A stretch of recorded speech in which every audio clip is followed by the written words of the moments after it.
Oke, selamat pagi semuanya. Perkenalkan, nama saya Winnie Gracia Christine dengan NIM 6325 1146, kelas 632C30.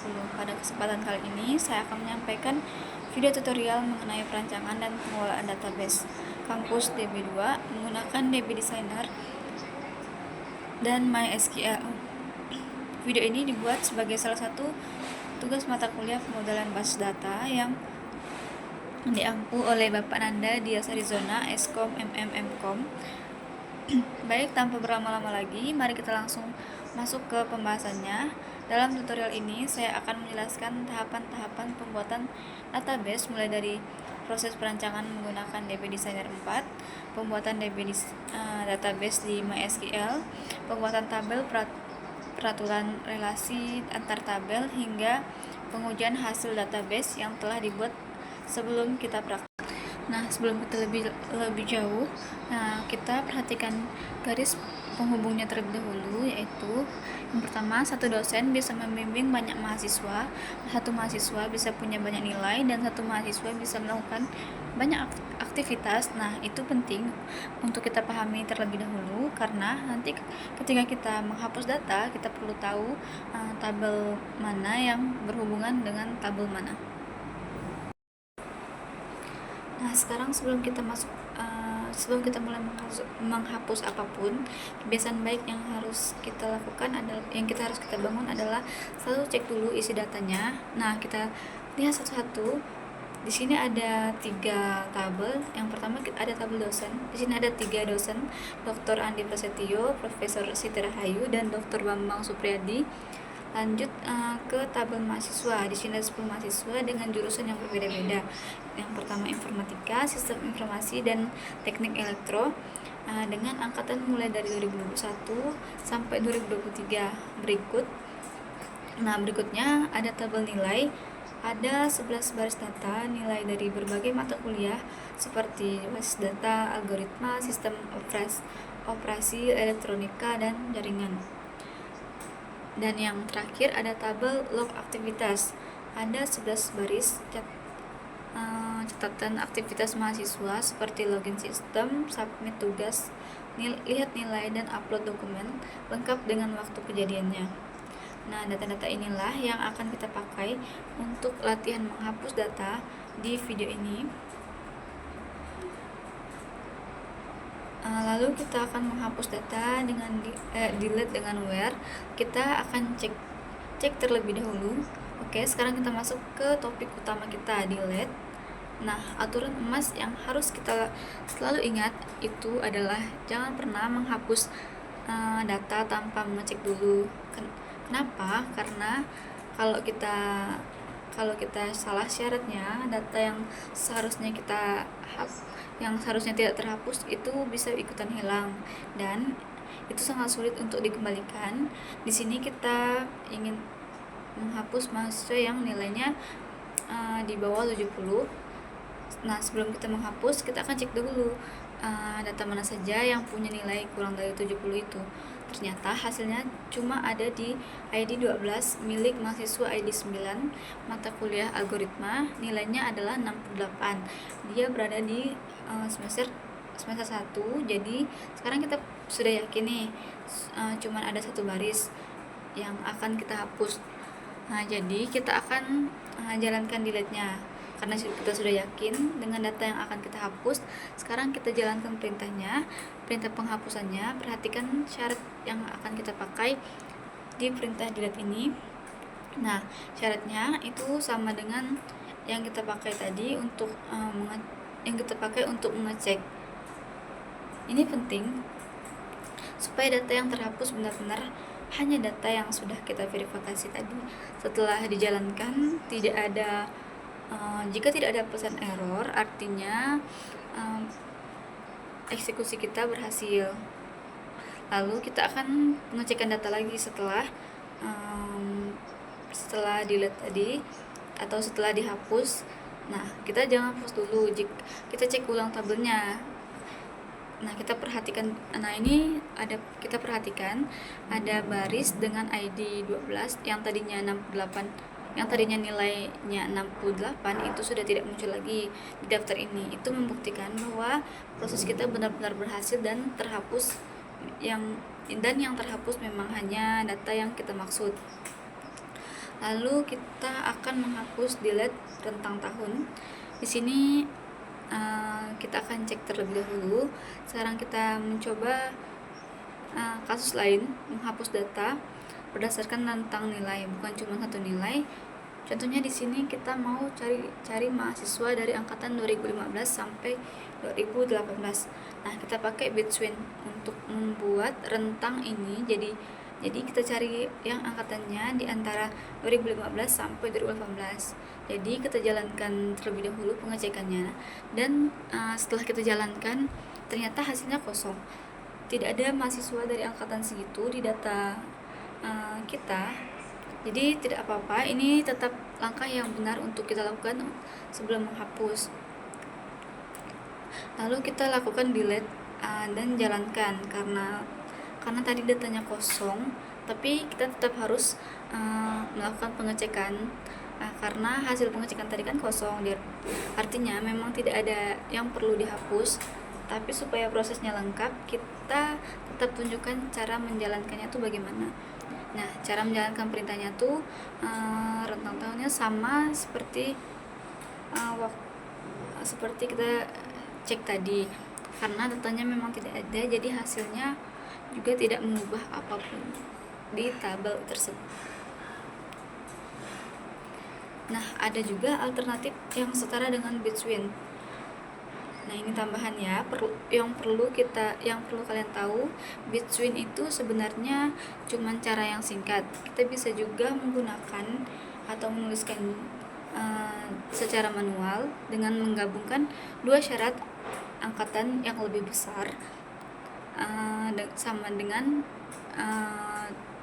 dengan 2015, dan angkatan yang lebih kecil sama dengan 2018. Itu hasilnya sama persis dengan Between tadi. Jadi ini hanya soal gaya penulisannya saja.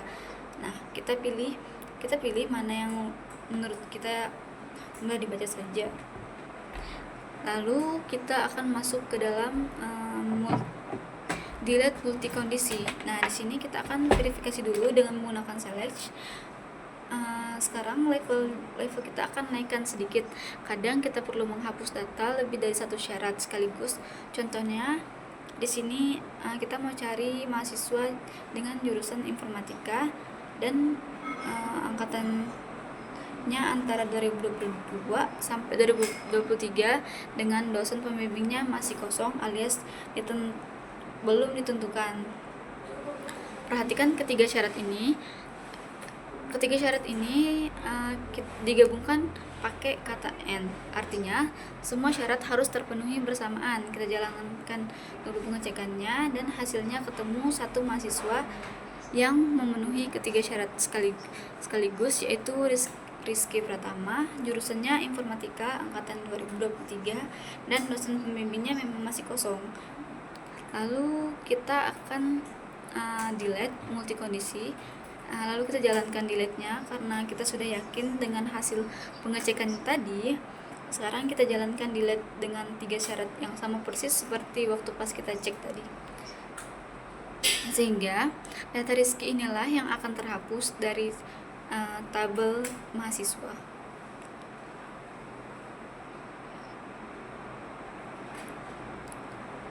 Lalu kita akan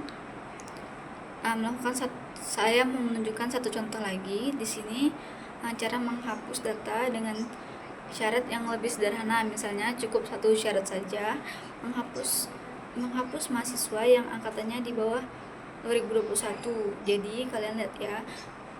Jadi kalian lihat syaratnya bisa satu, bisa juga banyak digabung dengan n, tergantung kebutuhan kita. Misalnya kita mau syaratnya cuma 1, 2, atau 3. Nah, kalau misalnya banyak kita pakai kata n. Nah, di sini ada delete plus subquery. Nah, di sini kita akan cek terlebih dahulu. Yang pertama kita akan cek terlebih dahulu. Nah, sekarang kita masuk ke dalam topik yang agak lebih advance, yaitu delete menggunakan subquery. Nah, subquery itu adalah istilah query di dalam query. Jadi ada satu perintah select yang hasilnya dipakai sebagai syarat untuk perintah lain. Jadi studi kasusnya tuh seperti ini. Kita ingin menghapus nilai milik mahasiswa jurusan sistem informasi. Nah, tapi masalahnya tabel nilai itu kita tidak punya kolom jurusan. Nah, jurusan itu ada di tabel mahasiswa. Jadi kita harus cari dulu nih siapa saja mahasiswa yang ada di sistem informasi. Setelah kita cek dan ternyata ada 3 mahasiswa, yaitu Sari Dewi, Denny Kurniawan, dan Lia Amelia dengan ID masing-masing 2, 5, dan 8. Lalu langkah keduanya kita delete dengan subquery. Nah, sekarang bagian menariknya tuh alih-alih kita tulis manual ID 2, 5, 8, 11. Nah, di sini kita bisa langsung menaruhnya dengan perintah select tadi di dalam perintah delete. Jadi sistem akan otomatis mencari dulu siapa saja mahasiswa sistem informasi, lalu dia akan menghapus semua baris di tabel nilai yang ID mahasiswanya cocok dengan hasil pencarian kita tadi. Dalam kasus kita ini, itu berarti seluruh nilai milik Sari Dewi, Denny Kurniawan, dan nilai Lia Amelia yang ikut terhapus dari tabel nilai. Nah, ini keuntungannya subquery. Kita tidak perlu tahu persis ID-nya berapa, sistemnya yang akan mencarikan otomatis berdasarkan syarat yang sudah kita tentukan. Nah, di sini ada delete rentang tanggal. Nah, di sini kita lihat kolom tanggal daftar. Kita akan mencari kolom tanggal daftar, lalu topik selanjutnya adalah menghapus data berdasarkan rentang tanggal. Sebelum itu, mari kita lihat dulu data mahasiswa kita. Kali ini diurutkan berdasarkan nama supaya lebih rapi untuk kita lihat. Nah, kita cek siapa saja yang mendaftar pada rentang dari tanggal 9 sampai tanggal 11 Agustus 2021. Langkah pertama, sebelum menghapus, kita cek dulu siapa saja yang termasuk dalam rentang yang kita maksud. Nah, setelah kita sudah tahu, kita akan hapus dengan kondisi tanggal yang sama persis, sama seperti pola sebelumnya. Setelah kita yakin dengan hasil pengecekan kita, lalu kita jalankan penghapusannya dengan syarat yang sudah kita tentukan. Nah, ini pola yang terus kita ulang di setiap topik. Cek dulu baru hapus dengan syarat yang identik, karena itu bisa membantu kita menghapus dengan benar. Nah, untuk variasinya, hapus data sebelum tanggal tertentu. Sebagai variasi, saya mau kasih tahu juga bahwa kita tidak selalu harus pakai rentang 2 tanggal. Kadang kita cuma perlu menghapus data yang lebih lama dari tanggal tertentu. Istilahnya seperti membersihkan data lama. Konsepnya tuh sama, cuman syaratnya tuh lebih sederhana. Cukup 1 batas tanggal yang akan kita tentukan. Nah, di sini kita masuk ke delete tanggal plus jam, yaitu date time. Nah, di sini kita lihat tabel log aktivitasnya. Sekarang kita akan naik kayaknya 1 level lagi, bukan cuma tanggal tapi juga sekaligus jamnya. Biasa disebut dengan date time atau date time lah. Studi kasus ini pakai tabel log aktivitas yang mencatat kapan setiap mahasiswa login, submit tugas, lihat nilai, dan seterusnya. Kita lihat dulu semua isinya, diurutkan berdasarkan waktu dari yang paling awal. Ada 11 baris catatan aktivitas, mulai dari November 2023 sampai Juni 2024. Lalu kita hapus sebelum tanggal dan jam tertentu. Nah, kalau log aktivitas ini dibiarkan terus menumpuk, lama-lama tabelnya bisa jadi sangat besar. Makanya kita perlu membersihkan rutin log aktivitas yang sudah lama. istilahnya keren, ini disebut bersih-bersih log lama. Nah, lalu hapus log sebelum tanggal dan jam tertentu atau kita mulai mengeksekusinya. Kita perlu langsung menghapusnya. Lalu kita praktikkan. Di sini kita hapus semua log yang waktunya tanggal 1 Januari 2024 jam 00. Perhatikan karena kolomnya bertipe date time. Kita harus tuliskan tanggal dan jamnya sekaligus di dalam syarat, diapit tanda kutip. Lalu kita masuk ke hapus log dalam rentang tanggal dan jam di hari yang sama. Sekarang contoh lain, kita mau menghapus log yang terjadi dalam satu hari penuh, misalnya tanggal 15 Maret 2024 dari jam 12 dari jam 00 pagi sampai jam 12 malam. Ini gunanya Bitswan untuk date time. Kita tentukan dulu batas awal hari dan batas akhir hari supaya semua aktivitas di tanggal itu jam berapapun ikut terhapus. Nah, lalu kita masuk ke bagian delete plus cascade, struktur foreign key. Topik berikutnya, ini lebih penting banget dipahami. Delete dengan cascade ini adalah delete dengan menghapus foreign key di layar. Di sini ada aturan on delete cascade. Apa artinya? Ini artinya kalau ada induknya yaitu mahasiswa yang dihapus, maka semua data anaknya yang terhubung ke mahasiswa itu, misalnya nilai atau log aktivitasnya, akan otomatis ikut terhapus tanpa kita perlu menghapusnya. Satu-satu secara manual. Ini fitur yang sangat membantu, tapi juga harus hati-hati karena efeknya bisa menghapus banyak data sekaligus. Nah, kita di sini akan menghapus satu mahasiswa. Nah, di sini kita akan mengetahui bagaimana sih efek cascade itu. Nah, sekarang kita buktikan langsung. Kita hapus satu mahasiswa saja, yaitu yang ID-nya 9. Perhatikan baik-baik. Meskipun perintah kita cuma menghapus dari tabel mahasiswa, tapi karena tadi ada aturan cascade-nya, jadi seluruh data nilai dan log aktivitas milik mahasiswa dengan ID 9 ini akan otomatis ikut terhapus dari tabel-tabel yang terkait, contohnya nilai dan log aktivitas. Lalu kita akan men-truncate tabel. Di sini kita cek jumlah barisnya terlebih dahulu. Sekarang kita pindah ke topik perintah baru, yaitu truncate. Bedanya dengan delete, truncate ini fungsinya untuk mengosongkan seluruh isi tabel sekaligus tanpa syarat where. Sebelum kita coba, mari kita cek dulu ada berapa jumlah baris di tabel nilai sekarang. Kita pakai count bintang dan hasilnya itu ada 13 baris data.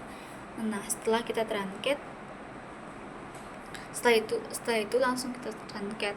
Nah, setelah kita jalankan truncate tadi, coba kita cek lagi jumlah barisnya. Sekarang hasilnya tuh bakalan jadi 0, karena artinya seluruh isi tabel nilainya tuh sudah kosong, tapi ingat struktur tabelnya tuh masih ada. Nah, dan kolom-kolomnya tetap utuh, hanya saja datanya yang hilang. Datanya tuh hilang semua. Lalu kita akan drop tabelnya, cek struktur sebelum dihapus. Nah, sekarang kita masuk ke perintah yang levelnya tuh lebih ekstrim lagi. Nah, di drop table ini, kalau misalnya kita truncate tadi tuh, itu cuma mengosongkan isi tabelnya saja. Kalau kita drop table, ini akan menghapus tabelnya sekaligus strukturnya. Ini benar-benar hilang dari database-nya karena efeknya tuh permanen. Sebelum kita hapus, ada baiknya kita catat dulu struktur tabelnya tuh untuk dokumentasi. Caranya bisa pakai perintah untuk menampilkan struktur pembuatan tabel ini, supaya kalau suatu saat kita butuh membuat ulang tabelnya, kita masih punya catatannya. Nah, untuk hapus tabelnya, sekarang kita eksekusi. Kita hapus tabel nilai ini sepenuhnya. Perhatikan kita pakai tambahan if exists. Nah, if exists ini digunakan supaya kalau ternyata tabelnya sudah tidak ada, sistem kita ini tidak akan menampilkan error, cukup dilewati saja. Nah, verifikasi tabelnya sudah tidak ada. Mari kita buktikan. Kita tampilkan semua daftar tabel yang ada di database kita sekarang. Coba perhatikan baik-baik. Yang tersisa tuh cuman ada tabel dosen, log aktivitas, dan mahasiswa. Jadi tabel nilai itu sudah benar-benar hilang dari daftar. Nah, ini mengkonfirmasi bahwa proses drop table tadi yang kita lakukan sudah berhasil. Lalu kita akan melakukan drop database atau kita menghapus database. Nah, pastikan dulu nama database kita benar, supaya nanti kita bisa menghapusnya dan tidak akan muncul error.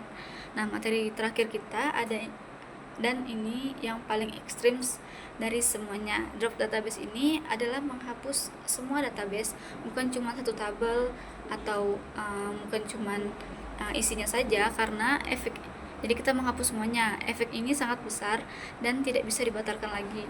Langkah pertama yang wajib kita lakukan adalah memastikan nama database yang mau kita hapus itu benar. Caranya kita tampilkan dulu semua database-nya yang ada di server. Nah, setelah kita yakin nama database-nya sudah benar, barulah kita jalankan perintah penghapusan. Sekali lagi saya ingatkan, perintah ini sangat berbahaya. Kalau misalnya salah nama, karena akan menghapus seluruh isi database itu, semua tabel, semua data tidak bisa dikembalikan kecuali kita punya backupnya. Makanya langkah pengecekan tadi itu wajib banget dilakukan. Nah, untuk verifikasi database sudah tidak ada, sebagai langkah penutup kita verifikasi lagi, kita tampilkan ulang database yang ada sekarang dan pastikan database yang tadi kita hapus memang sudah tidak muncul lagi di daftar.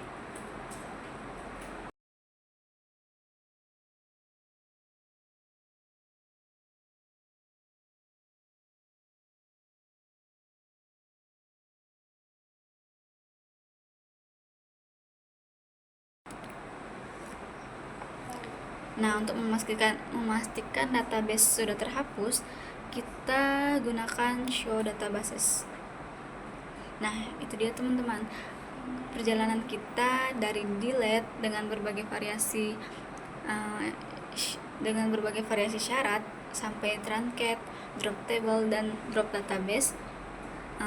Ingat selalu prinsip utamanya ya, kita harus cek dulu sebelum kita menghapus, karena di dunia nyata data yang sudah terhapus itu sangat sulit, bahkan kadang tidak mungkin untuk kembali atau dikembalikan lah. Nah, demikian video tutorial mengenai penggunaan berbagai bentuk perintah penghapusan pada SQL, mulai dari penghapusan menggunakan where, terus menggunakan rentang tahun, menggunakan multikondisi, menggunakan subquery, rentang tanggal, hingga tipe data tanggal dan jam. Nah, semoga penjelasan ini dapat memberikan pemahaman mengenai cara menghapus database dengan aman dan benar pada database. Menghapus data dengan aman dan benar pada database. Terima kasih atas perhatiannya. Bapak. Terima kasih atas perhatiannya Bapak Nanda Dias Arizona, Eskom MMM.com, selaku dosen pengampu mata kuliah pemodelan basis data, serta kepada seluruh penonton yang telah menyimak video ini sampai selesai. Terima kasih atas